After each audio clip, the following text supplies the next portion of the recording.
The Voyager spacecraft were launched in 1977, and they've been sending images and signals back ever since. One famous image Voyager 1 returned was a photograph of Earth from a record distance. In the photo, our planet appears as a pale blue dot against a vast backdrop of space. The photo inspired Carl Sagan's 1994 book titled A Pale Blue Dot. Here's Carl Sagan reading an excerpt. From this distant vantage point, the Earth might not seem of any particular interest. But for us, it's different. Consider again that dot. That's here. That's home. That's us. On it, everyone you love, everyone you know, everyone you ever heard of, every human being who ever was, lived out their lives.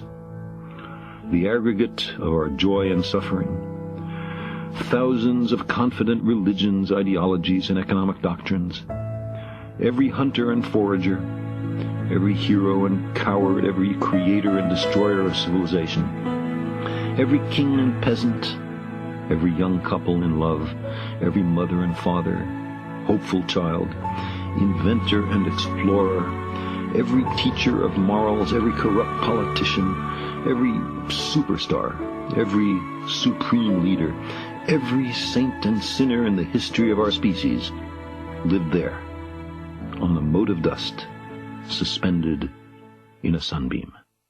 The Earth is a very small stage in a vast cosmic arena. Think of the rivers of blood spilled by all those generals and emperors, so that in glory and triumph they could become the momentary masters of a fraction of a dot.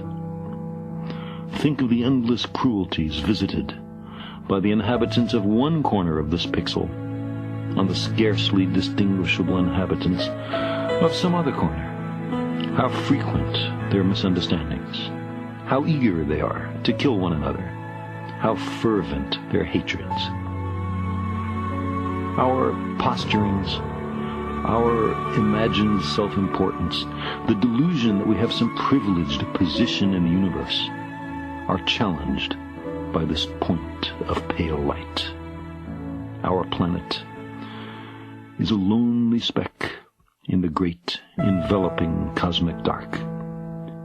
In our obscurity, in all this vastness, there is no hint that help will come from elsewhere to save us from ourselves.